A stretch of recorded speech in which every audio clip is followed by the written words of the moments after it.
Hi, my name is Ben Curette, and I am the pastor of the Gainesville Seventh-day Adventist Church here in Gainesville, Florida.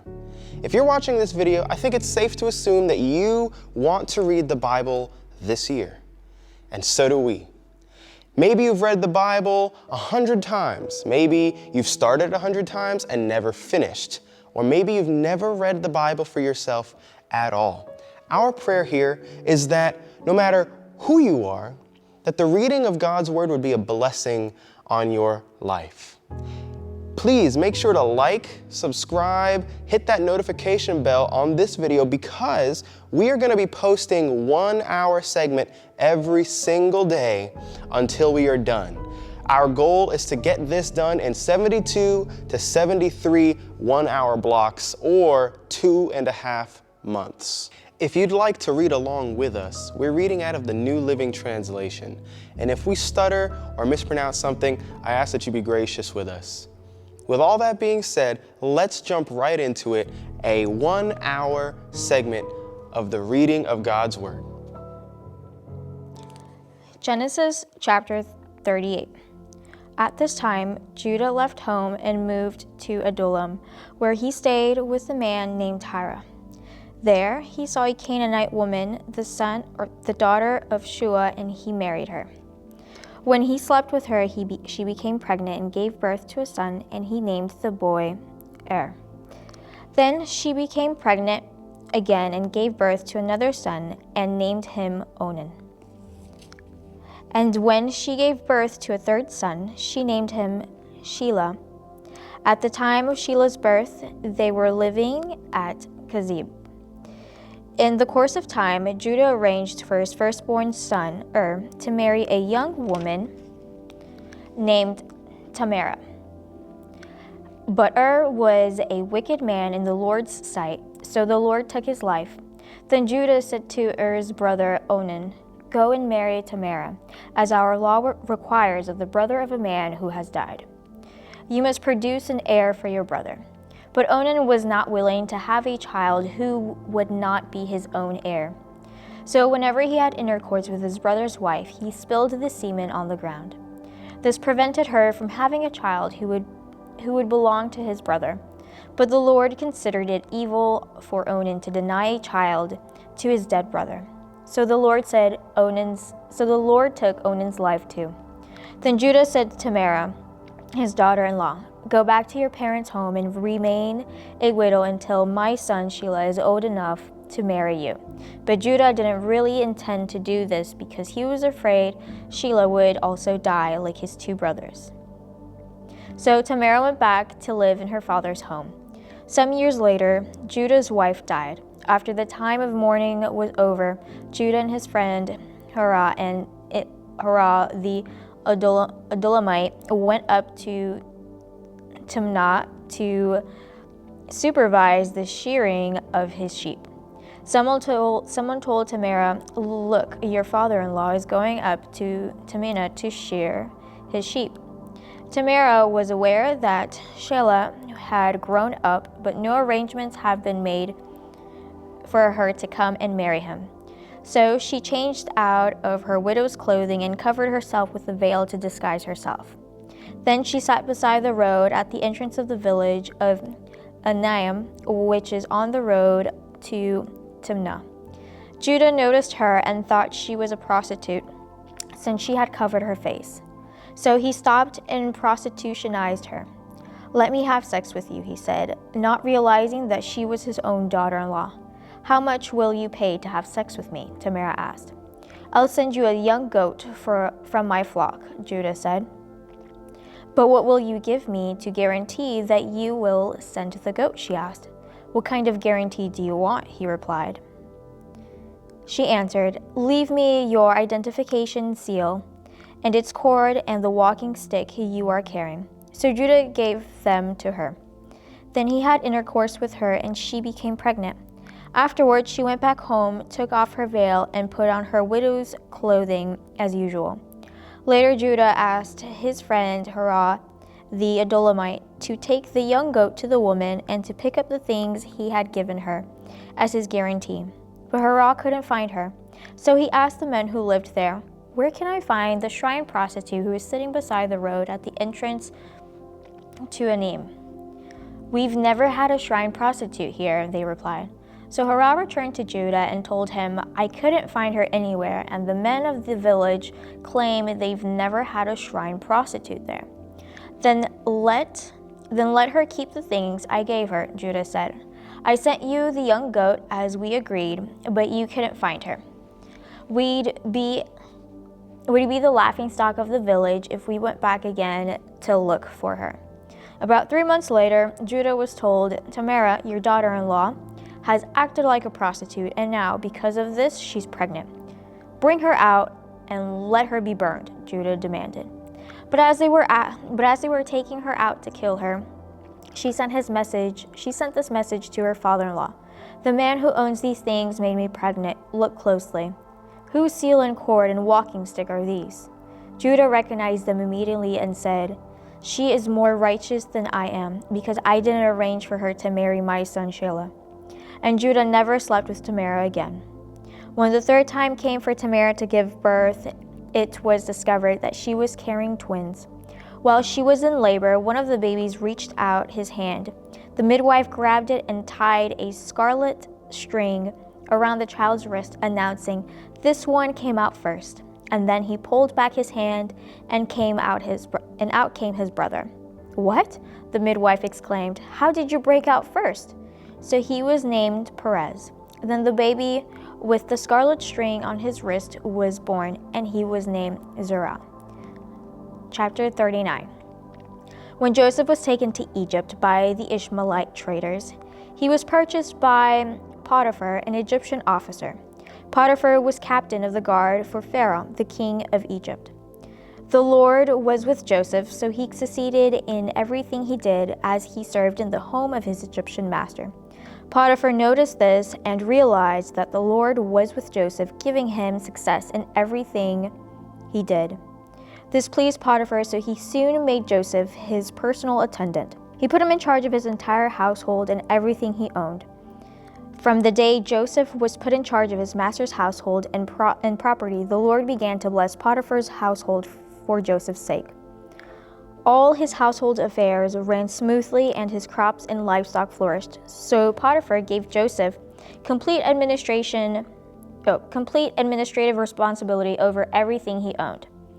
With Joseph there, he didn't worry about a thing except what kind of food to eat. Joseph was a very handsome and well-built young man, and Potiphar's wife soon began to look at him lustfully. "Come and sleep with me," she demanded. But Joseph refused.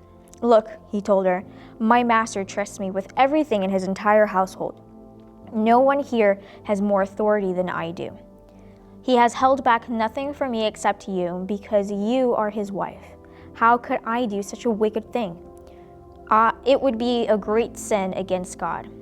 She kept putting pressure on Joseph day after day, but he refused to sleep with her, and he kept out of her way as much as possible.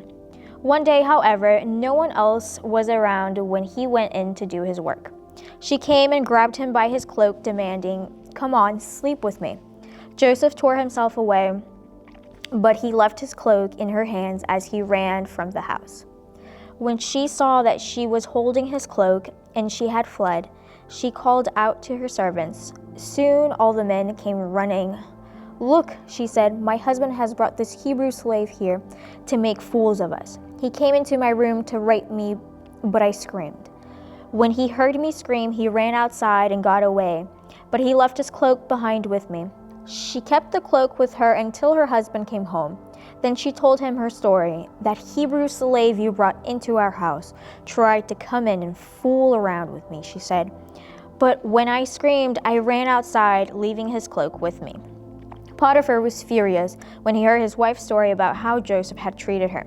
So he took Joseph and threw him into the prison where the king's prisoners were held, and there he remained. But the Lord was with Joseph in the prison and showed him his faithful love. And the Lord made Joseph a favorite with the prison warden. Before long, the warden put Joseph in charge of all the other prisoners and over everything that happened in the prison. The warden had no more worries because Joseph took care of everything. The Lord was with him and caused everything he did to succeed. Chapter 40. Sometime later, Pharaoh's chief cupbearer and chief baker offended their royal master.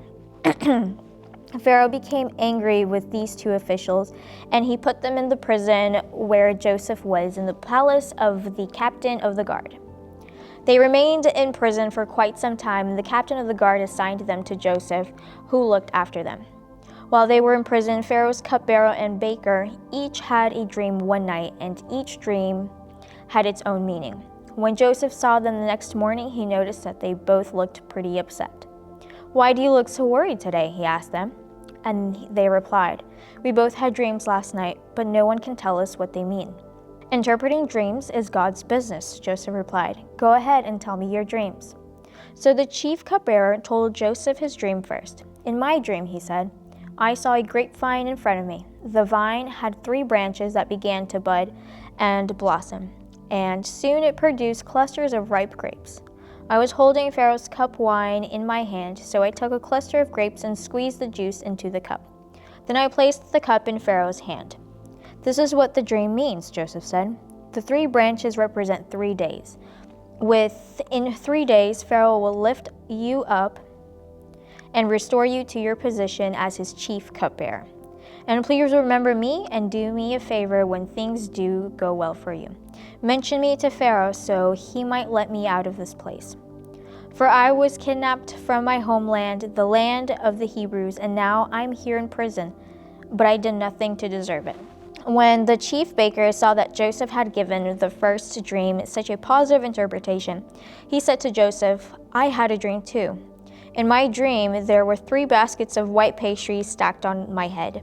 The top basket contained all kinds of pastries of Pharaoh, but the birds came and ate them from the basket on my head." "This is what the dream means," Joseph said. "The 3 baskets also represent 3 days. 3 days from now, Pharaoh will lift you up and impale your body on a pole. Then birds will come and peck away at your flesh." Pharaoh's birthday came 3 days later, and he prepared a banquet for all his officials and staff. He summoned his chief cupbearer and chief baker to join the other officials. He then restored the chief cupbearer to his former position so he could again hand Pharaoh his cup. But Pharaoh impaled the chief baker just as Joseph had predicted when he interpreted his dreams. Pharaoh's chief cupbearer, however, forgot all about Joseph, never giving him another thought. Chapter 41. 2 full days later, Pharaoh dreamed that he was standing on the bank of the Nile River. In his dream, he saw 7 fat, healthy cows come up out of the river and begin grazing in the marsh grass. Then he saw 7 more cows come up behind them from the Nile, but these were scrawny and thin. These cows stood beside the fat cows on the riverbank. Then the scrawny, thin cows ate the 7 healthy, fat cows. At this point in the dream, Pharaoh woke up. But he fell asleep again and had a second dream. This time he saw 7 heads of grain, plump and beautiful, growing on a single stalk. The 7 more heads of grain appeared, but these were shriveled and withered by the east wind. And these thin heads swallowed up the 7 plump, well-formed heads. Then Pharaoh woke up again and realized it was a dream. The next morning, Pharaoh was very disturbed by the dreams, so he called for all the magicians and wise men of Egypt. When Pharaoh told them his dreams, not one of them could tell him what they meant. Finally, the king's chief cupbearer spoke up. "Today I have been reminded of my failure," he told Pharaoh. "Some time ago you were angry with the chief baker and me, and you imprisoned us in the palace of the captain of the guard. One night, the chief baker and I each had a dream, and each dream had its own meaning. There was a young Hebrew man with us in the prison who was a slave of the captain of the guard. We told him our dreams, and he told us what each of our dreams meant. And everything happened just as he had predicted. I was restored to my position as cupbearer, and the chief baker was executed and impaled on a pole." Pharaoh sent for Joseph at once, and he was quickly brought from the prison. After he shaved and changed his clothes, he went in and stood before Pharaoh. Then Pharaoh said to Joseph, "I had a dream last night, and no one here can tell me what it means. But I have heard that when you hear about a dream, you can interpret it." "It is beyond my power to do this," Joseph replied, "but God can tell you what it means and set you at ease." So Pharaoh told Joseph his dream. "In my dream," he said, "I was standing on the bank of the Nile River, and I saw 7 fat, healthy cows come up out of the river and begin grazing in the marsh grass. But then I saw 7 sick-looking cows, scrawny and thin, come up after them. I've never seen such a sorry-looking animal in all the land of Egypt. These thin, scrawny cows ate the 7 fat cows, but afterwards you wouldn't have known it, for they were still as thin and scrawny as before. Then I woke up. In my dream, I also saw 7 heads of grain, full and beautiful, growing on a single stalk. Then 7 more heads of grain appeared, but these were blighted, shriveled, and withered by the east wind. And the shriveled heads swallowed the 7 healthy heads. I told these dreams to the magicians, but no one could tell me what they mean." Joseph responded, "Both of Pharaoh's dreams mean the same thing. God is telling Pharaoh in advance what he is about to do. The 7 healthy cows and 7 healthy heads of grain both represent 7 years of prosperity. The 7 thin, scrawny cows that came up later and the 7 thin heads of grain withered by the east wind represent 7 years of famine.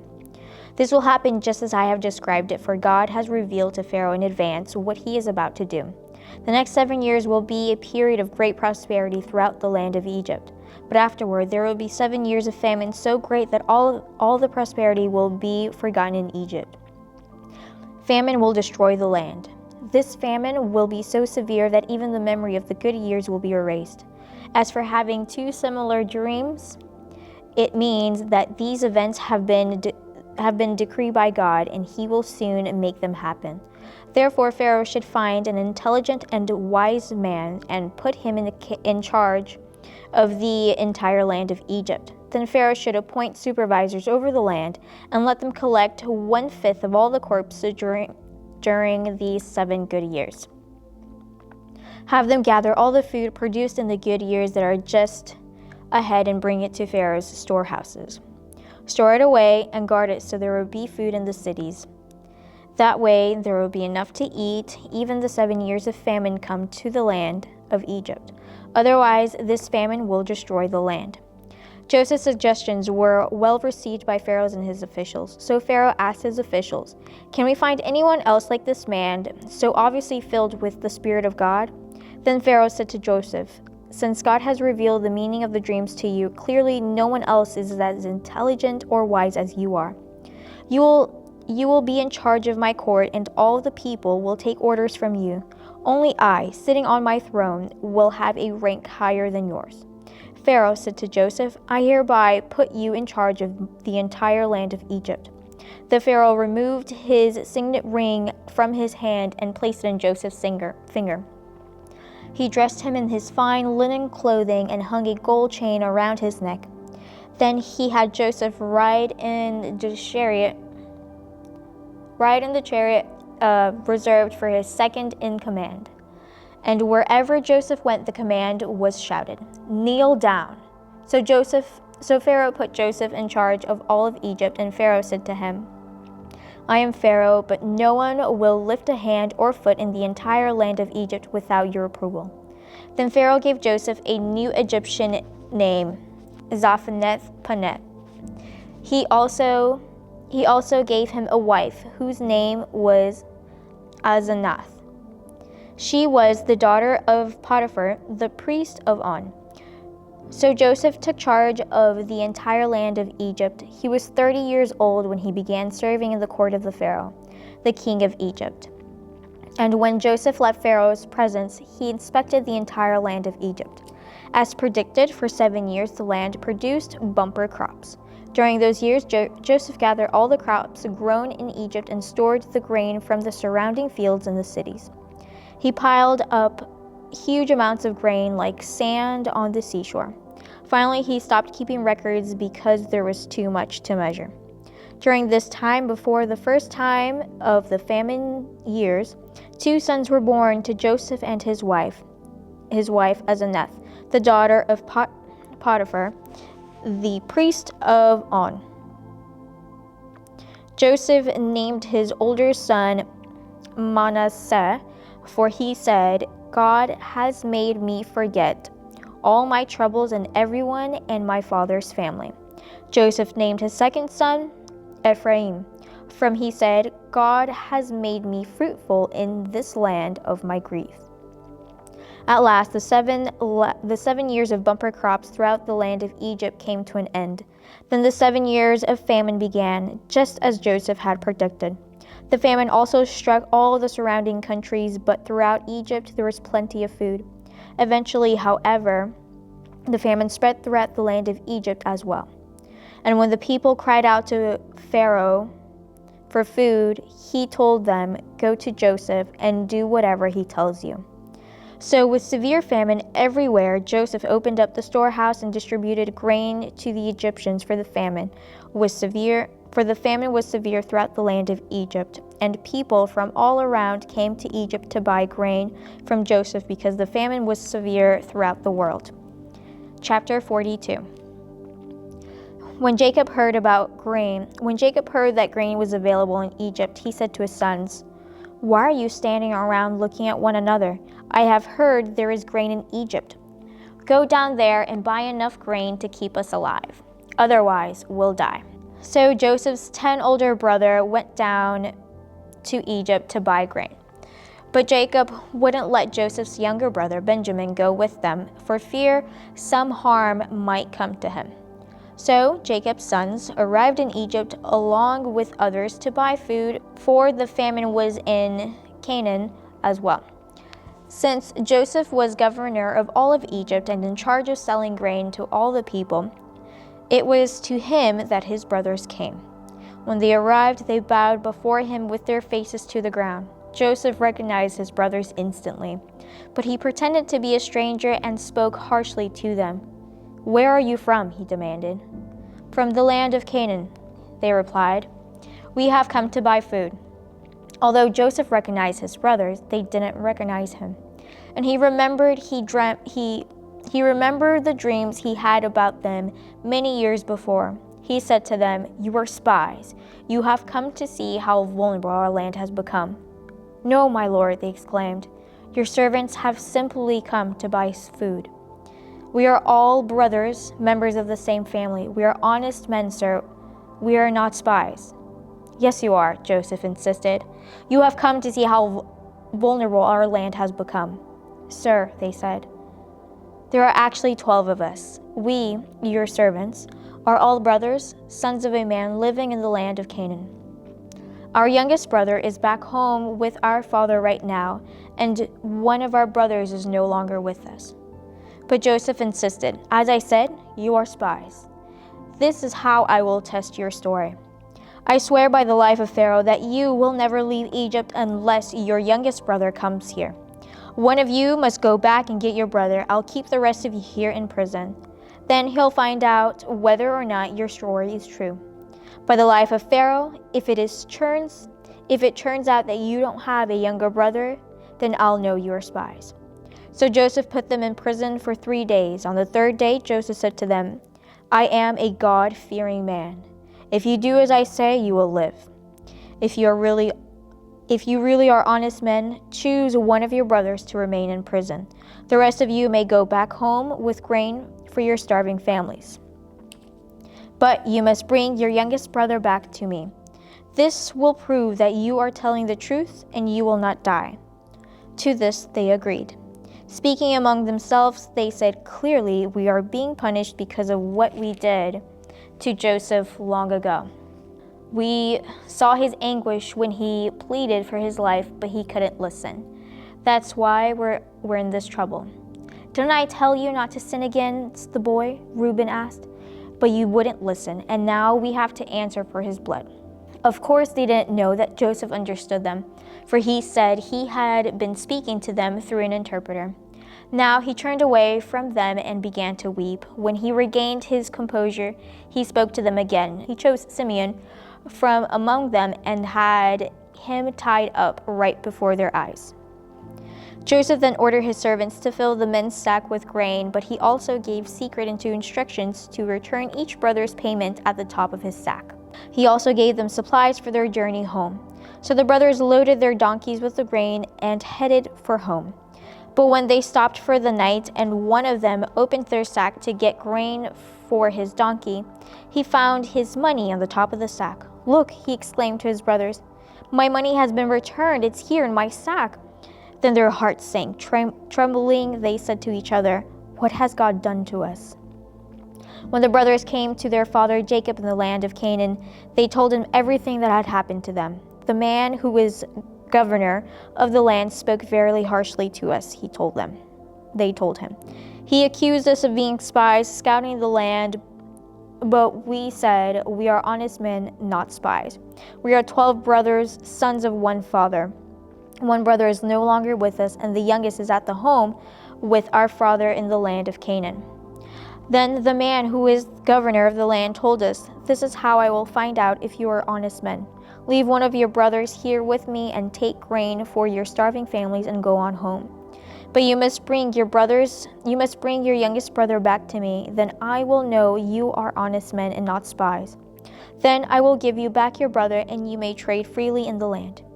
As they emptied out their sacks, there in each man's sack was the bag of money he had paid for the grain. The brothers and their father were terrified when they saw the bags of money. Jacob exclaimed, 'You are robbing me of my children. Joseph is gone, Simeon is gone, and now you want to take Benjamin too. Everything is going against me.' Then Reuben said to his father, 'You may kill my 2 sons if I don't bring Benjamin back to you. I'll be responsible for him, and I promise to bring him back.' But Jacob replied, 'My son will not go down with you. His brother Joseph is dead, and he is all I have left.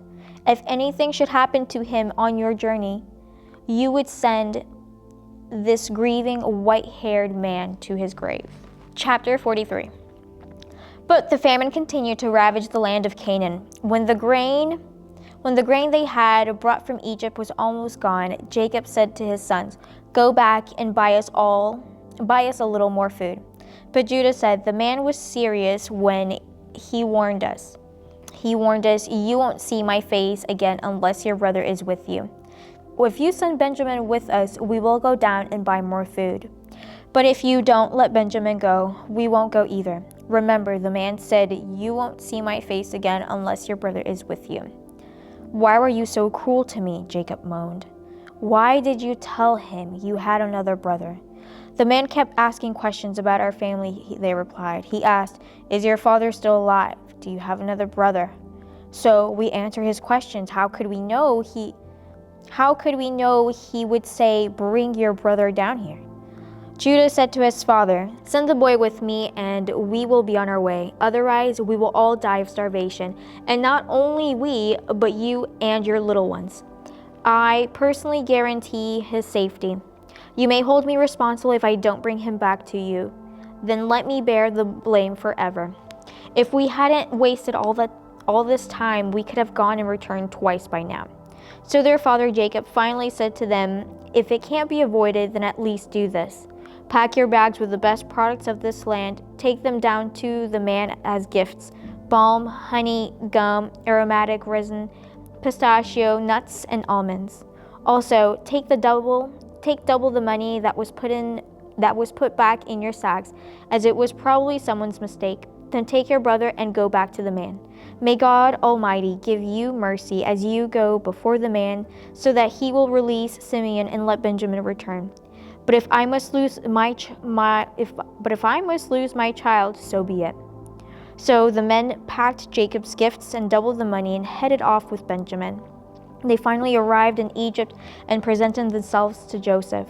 When Joseph saw Benjamin with them, he said to the manager of his household, "These men will eat with me this noon. Take them inside the palace.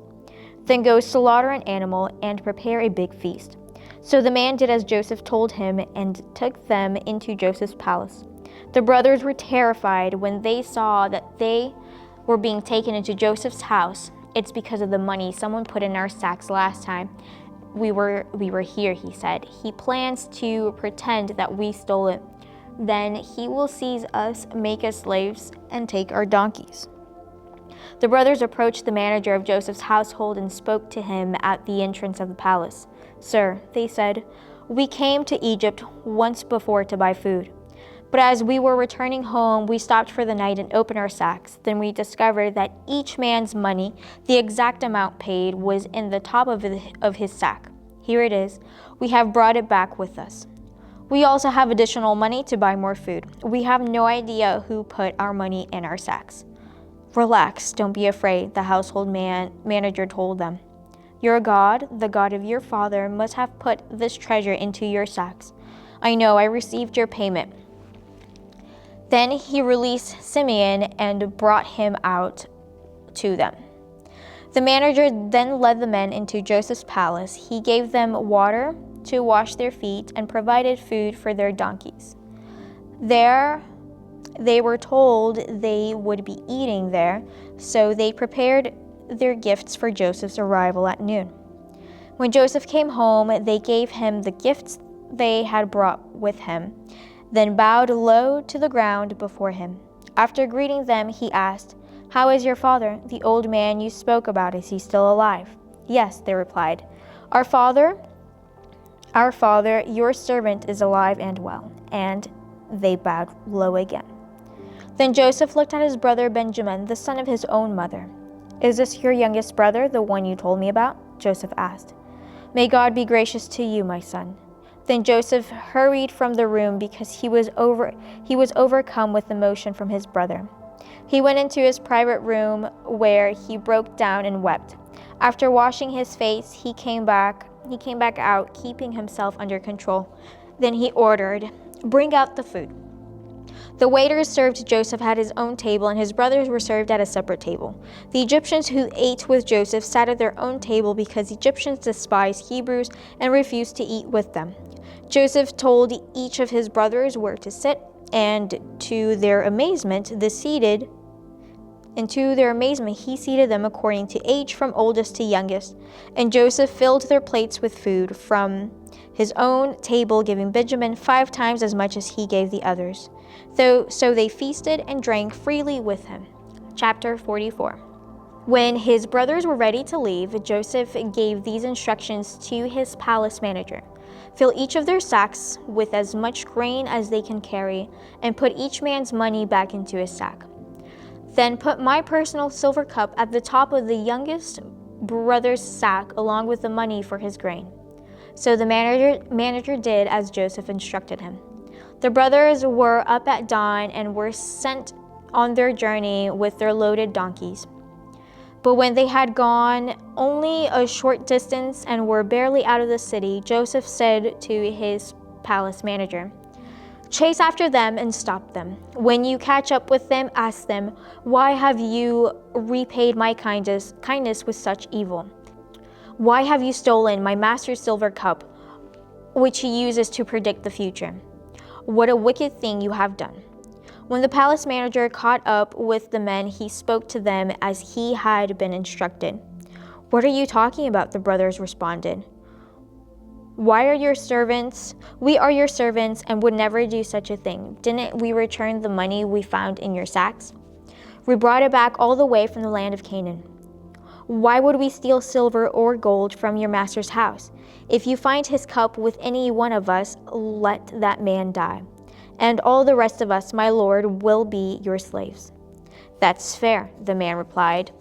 "But only the one who stole the cup will be my slave. The rest of you may go free." They all quickly took their sacks from the backs of their donkeys and opened them. The palace manager searched the brothers' sacks from the oldest to the youngest, and the cup was found in Benjamin's sack. When the brothers saw this, they tore their clothing in despair. Then they loaded their donkeys again and returned to the city. Joseph was still in his palace when Judah and his brothers arrived, and they fell to the ground before him. "What have you done?" Joseph demanded. "Don't you know that a man like me can predict the future?" Judah answered, Oh, my Lord, what can we say to you? How can we explain this? How can we prove our innocence? God is punishing us for our sins. My Lord, we have all returned to be your slaves, all of us, not just our brother who had your cup in his sack. No, Joseph said, I would never do such a thing. Only the man who stole the cup will be my slave. The rest of you may go back to your father in peace. Then Judas stepped forward and said, Please, my Lord, let your servant say just one word to you. Please do not be angry with me, even though you are as powerful as Pharaoh himself. My Lord, previously you asked us, your servants, do you have a father or a brother? And we responded, Yes, my Lord. We have a father who is an old man, and his youngest son is a child of his old age. His full brother is dead, and he alone is left of his mother's children, and his father loves him very much. And you said to us, Bring him here so I can see him with my own eyes. But we said to you, my Lord, the boy cannot leave his father, for his father would die. But you told us, unless your youngest brother comes with you, you will never see my face again. So we returned to your servant, our father, and told him what you had said. Later, when he said, Go back again and buy us more food, we replied, We can't go back unless you let our youngest brother go with us. We'll never get to see the man's face unless our youngest brother is with us. Then my father said to us, as you know, my wife had 2 sons, and one of them went away and never returned. Doubtless he was torn to pieces by some wild animal. I have never seen him since. Now, if you take his brother away from me, and any harm comes to him, you will send this grieving white-haired man to his grave. And now, my Lord, I cannot go back to my father without the boy. Our father's life is bound up in the boy's life. If he sees that the boy is not with us, our father will die. We, your servants, will indeed be responsible for sending that grieving, white-haired man to his grave. My Lord, I guarantee to my father that I would take care of the boy. I told him, if I don't bring him back to you, I will bear the blame forever. So please, my Lord, let me stay here as a slave instead of the boy, and let the boy return with his brothers. For how can I return to my father if the boy is not with me? I couldn't bear to see that anguish this would cause my father. Chapter 45. Joseph could stand it no longer. There were many people in the room, and he said to his attendants, Out of all of you. So he was alone with his brothers when he told them who he was. Then he broke down and wept. He wept so loudly the Egyptians could hear him, and the word of it quickly carried to Pharaoh's palace. I am Joseph, he said to his brothers. Is my father still alive? But his brothers were speechless. They were stunned to realize that Joseph was standing there in front of them. Please come closer, he said to them. So they came closer, and he said again, I am Joseph, your brother, whom you sold into slavery in Egypt. But don't be upset and don't be angry with yourselves for selling me to this place. It was God who sent me here ahead of you to preserve your lives. This famine that has ravaged the land for 2 years will last for 5 more years, and there will be neither plowing nor harvesting. God has sent me ahead of you to keep you and your families alive and to preserve many survivors. So it was God who sent me here, not you. And he is the one who made me an advisor to Pharaoh, the manager of this entire palace and the governor of all Egypt. Now hurry back to my father and tell him, this is what your son Joseph says. God has made me master over all the land of Egypt. So come down to me immediately. You can live in here in the region of Goshen, where you can be near me with all your children and grandchildren, your flocks and herds and everything you own. I will take care of you here. I will take care of you there, for there are still 5 years of famine ahead of us. Otherwise, your household and all your animals will starve. Then Joseph added, Look, you can see for yourselves, and so can my brother Benjamin, that I really am Joseph. Go tell my father of my honored position here in Egypt. Describe Describe for him everything you have seen, and then bring my father here quickly." Weeping with joy, he embraced Benjamin, and Benjamin did the same. Then Joseph kissed each of his brothers and wept over them, and after that they began talking freely with him. The news soon reached Pharaoh's palace. Joseph's brothers have arrived. Pharaoh and his officials were all delighted to hear this. Pharaoh said to Joseph, "Tell your brothers this is what you must do. Load your pack animals and hurry up back to the land of Canaan. Then get your father and all of the animals and all of your families and return here to me. I will give you the very best land in Egypt, and you will eat from the best that the land produces." Then Pharaoh said to Joseph, "Tell your brothers, take wagons from the land of Egypt to carry your little children and your wives, and bring your father here. Don't worry about your personal belongings, for the best of all the land of Egypt is yours." So the sons of Jacob did as they were told. Joseph provided them with wagons as Pharaoh had commanded, and he gave them supplies for the journey. And he gave each of them new clothes, but to Benjamin he gave 5 changes of clothes and 300 pieces of silver. He also sent his father 10 male donkeys loaded with the finest products of Egypt, and 10 female donkeys loaded with grain and bread and other supplies he would need on his journey. So Joseph sent his brothers off, and as they left, he called after them, "Don't quarrel about all this along the way." And they left Egypt and returned to their father Jacob in the land of Canaan. "Joseph is still alive," they told him, "and he is governor of all the land of Egypt." Jacob was stunned at the news. He couldn't believe it. But when they repeated to Jacob everything Joseph had told them, and when he saw the wagons Joseph had sent to carry him, their father's spirits revived. Then Jacob exclaimed, "It must be true. My son Joseph is alive. I must go and see him myself, or I must go and see him before I die." Chapter 46. So Jacob sent out for Egypt with all of his possessions, and when he came to Beersheba, he offered sacrifices to the God of his father Isaac. During the night, God spoke to him in a vision. "Jacob, Jacob," he called. "Here I am," Jacob replied. "I am God, the God of your father," the voice said. "Do not be afraid to go down to Egypt, for there I will make your family into a great nation. I will go with you down to Egypt, and I will bring you back again. You will die in Egypt, but Joseph will be with you to close your eyes." So Jacob left Beersheba, and his sons took him to Egypt. They carried him and their little ones and their wives in the wagons Pharaoh had provided for them.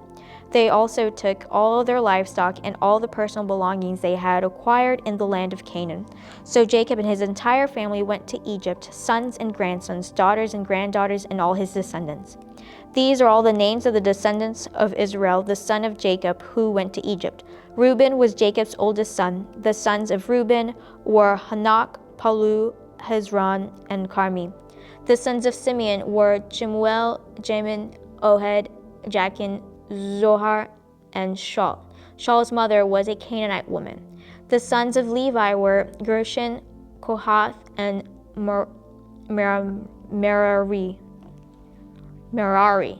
The sons of Judah were Onan, Shelah, Perez, and Zerah. Though and Onan had died in the land of Canaan, the sons of Perez were Hezron and Hamul. The sons of Issachar were Tola, Pua, Jashub, and Shimron. The sons of Zebulun were Sarid, Elon, and Jalil.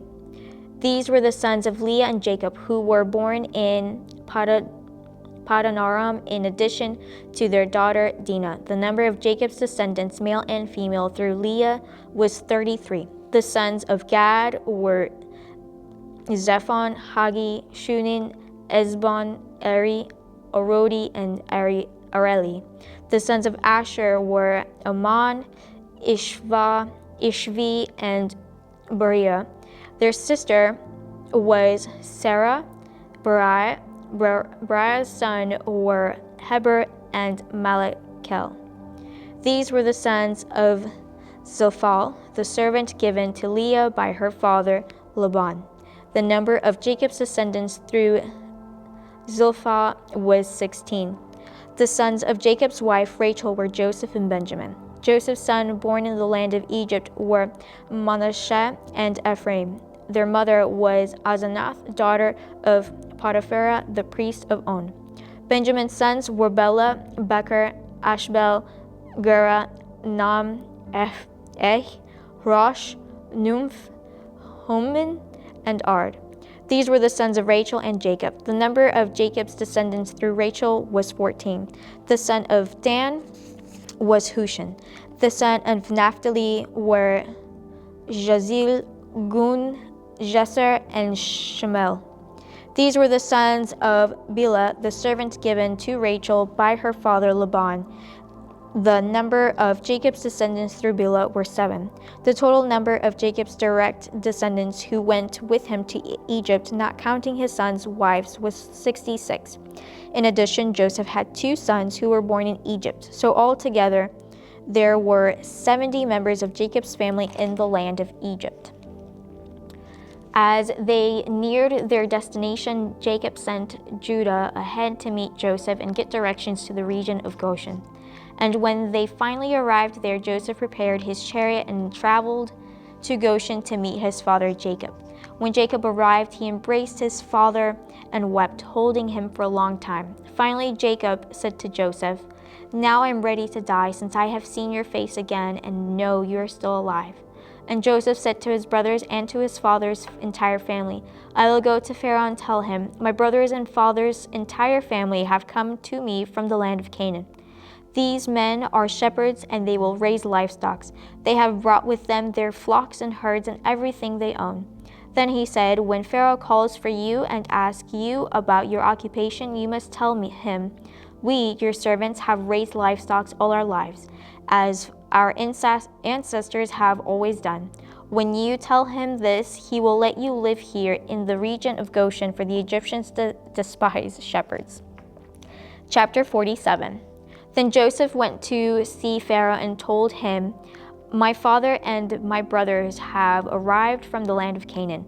They have come with all their flocks and herds and possessions, and they are now in the region of Goshen." Joseph took 5 of his brothers with him and presented them to Pharaoh. And Pharaoh asked the brothers, "What is your occupation?" They replied, "We, your servants, are shepherds like our ancestors. We have come to live in here in Egypt for a while, for there is no pasture for our flocks in Canaan.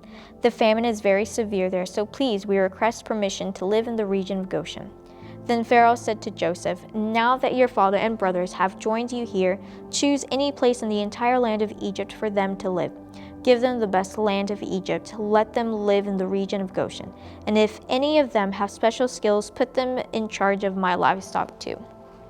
Then Joseph brought in his father Jacob and presented him to Pharaoh, and Jacob blessed Pharaoh. "How old are you?" Pharaoh asked him. Jacob replied, "I have traveled this earth for 130 hard years, but my life has been short compared to the lives of my ancestors." Then Jacob blessed Pharaoh again before leaving his court. So Joseph assigned the best land of Egypt, the region of Ramesses, to his father and his brothers, and he settled them there just as Pharaoh had commanded.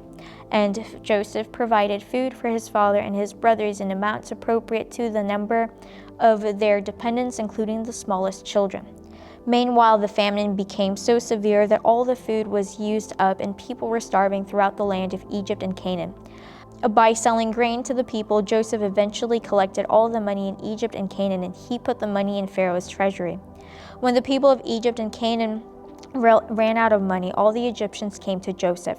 "Our money is gone," they cried. Please give us food, or we will die before your very eyes." Joseph replied, "Since your money is gone, bring me your livestock, and I will give you food in exchange for your livestock." So they brought their livestock to Joseph in exchange for food. In exchange for their horses, flocks of sheep and goats, herds of cattle and donkeys, Joseph provided them with food for another year. But that year ended, and the next year they came again and said, "We cannot hide the truth from you, my lord. Our money is gone, and all our livestock and cattle are yours. We have nothing left to give you but our bodies and our lands. Why should we die before your very eyes? Buy us and our land in exchange for food. We offer our land and ourselves as slaves for Pharaoh. Just give us grain so we may live and not die, and so the land does not become empty and desolate." So Joseph bought all the land of Egypt for Pharaoh.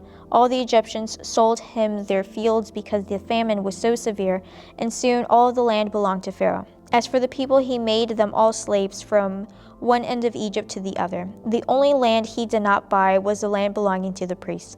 They received an allotment of food directly from Pharaoh, so they didn't need to sell their land. Then Joseph said to the people, "Look, today I have brought you and your land for Pharaoh. I will provide you with seed so you can plant the fields. Then when you harvest it, 1/5 of your crop will belong to Pharaoh, and you must keep the remaining 4/5 of seed as seed for your fields and as food for you, your households, and your little ones. You have saved our lives," they exclaimed. May it please you, my lord, to let us be Pharaoh's servants." Joseph then issued a decree still in effect in the land of Egypt that Pharaoh should receive 1/5 of all the crops grown in his land. Only the land belonging to the priests was not given to Pharaoh. Meanwhile, the people of Israel settled in the region of Goshen in Egypt. There they acquired property, and they were fruitful, and their population grew rapidly. Jacob lived for 17 years after his arrival in Egypt, so he lived for a total of 147 years in all. As the time of his death drew near, Jacob called for his son Joseph and said to him, "Please do me this favor. Put your hand under my thigh and swear that you will treat me with unfailing love by honoring this last request. Do not bury me in Egypt. When I die, please take my body out of Egypt and bury me with my ancestors." So Joseph promised, "I will do as you ask." "Swear that you will do it," Jacob insisted. So Joseph gave his oath, and Jacob bowed humbly at the head of his bed. Chapter 48. One day not long ago after this, word came to Joseph, "Your father is failing rapidly." So Joseph went to visit his father, and he took with him his 2 sons, Manasseh and Ephraim. When Joseph arrived, Jacob was told, "Your son Joseph has come to see you." So Jacob gathered his strength and sat up in bed. Jacob said to Joseph, "God Almighty appeared to me at Luz in the land of Canaan and blessed me. He said to me, 'I will make you fruitful and I will multiply your descendants. I will make you a multitude of nations, and I will give this land of Canaan to your descendants after you as an everlasting possession.' Now I am claiming as my own 2 sons, these 2 boys of yours, Ephraim and Manasseh, who were born here in the land of Egypt before I arrived. They will be my sons, just as Reuben and Simeon are. But any children born to you in the future will be your own, and they will inherit the land within the territories of their brothers Ephraim and Manasseh. Long ago, as I was returning from Paradram, Rachel died in the land of Canaan. We were still on the way, some distance from Ephrath, that is in Bethlehem. So with great sorrow I buried her there beside the road to Ephrath." Then Jacob looked over to the 2 boys. "Are these your sons?" he asked. "Yes," Joseph told them. These are the sons God has given me here in Egypt." And Jacob said, "Bring them closer to me so I can bless them." Jacob was half blind because of his age, and he could hardly see. So Joseph brought the boys close to him, and Jacob kissed and embraced them. Then Jacob said to Joseph, "I never thought I would see your face again, but now God has let me see your children too." Joseph moved the boys, who were at their grandfather's knees, and he bowed with his face to the ground. Then he positioned the boys in front of Jacob. With his right hand he directed Ephraim toward Jacob's left hand, and with his left hand he put Manasseh at Jacob's right hand. But Jacob crossed his arms as he reached out to lay his hands on the boys' heads. He put his right hand on the head of Ephraim, told though he was the younger boy, and his left hand on the head of Manasseh, though he was the firstborn. Then he blessed Joseph and said, "May the God before whom my grandfather Abraham and my father Isaac walked, the God who has been my shepherd all my life to this very day, the angel who has redeemed me from all harm, may he bless these boys. May they preserve my name and the names of Abraham and Isaac, and may their descendants multiply greatly throughout the earth." But Joseph was upset when he saw that his father placed his right hand on Ephraim's head. So Joseph lifted it to move it to Ephraim's head, from Ephraim's head to Manasseh's head. "No, my father," he said. "This one is the firstborn. Put your right hand on his head." But his father refused. "I know, my son. I know," he replied. "Manasseh will also become a great people, but his younger brother will become even greater, and his descendants will become a multitude of nations." So Jacob blessed the boys that day with his blessing. "The people of Israel will use your names when they give a blessing. They will say, 'May God make you as prosperous as Ephraim and Manasseh.'" And this way Jacob put Ephraim ahead of Manasseh. Then Jacob said to Joseph, "Look, I am about to die, but God will be with you and will take you back to Canaan, the land of your ancestors. And beyond that, I have given your brothers, I am giving you an extra portion of the land that I took from the Amorites with my sword and my bow." Chapter 49. Then Jacob called together all his sons and said, "Gather around me, and I will tell you what will happen to each of you in the days to come. Come and listen, you sons of Jacob, listen to Israel your father. Reuben, you are my firstborn, my strength, my child of my vigorous youth. You are my first in rank and first in power, but you are as unruly as a flood, and you will be first no longer. For you went to bed with my wife, you defiled my marriage couch. Simeon and Levi are two of a kind, their weapons are instruments of violence. May I never join in these meetings, may I never be a party to the plans. For in their anger they murdered men and they crippled oxen just for sport. A curse on their anger, for it is fear, a curse on their wrath, for it is cruel. I will scatter them among the descendants of Jacob, I will disperse them throughout Israel. Judah, your brothers will praise you. You will grasp your enemies by the neck. All your relatives will bow before you. Judah, my son, is a young lion that has finished eating its prey. A lion, he crouches and lies down like a lioness. Who dares to rouse him? The scepter will not depart from Judah, nor the ruler's staff from his descendants, until the coming of the one to whom it belongs, the one whom all nations will honor. He ties his foal to a grapevine, to the colt of his donkey to a choice vine. He washes his clothes in wine, his robes in the blood of grapes. His eyes are darker than wine, and his teeth are whiter than milk. Zebulun will settle by the seashore and will be a harbor for ships. His borders will extend to Sidon. Issachar is a sturdy donkey resting between two saddle packs. When he sees how good the countryside is and how pleasant the land, he will bend his shoulder to the load and submit himself to hard labor. Dan will govern his people like any other tribe in Israel. Dan will be a snake beside the road, a poisonous viper along the path that bites the horse's hooves, so its rider is thrown off. I trust in you for salvation, O Lord. Gad will be attacked by murdering bands, but he will attack them when they retreat. Thank you for joining us as we read through the entire Bible together. If this was a blessing to you, let's go ahead and now be the blessing for someone else today. Don't forget to like this video, subscribe, and share it with your friends and family. And we at Gainesville Seventh-day Adventist Church will see you tomorrow. Be blessed. Bye-bye.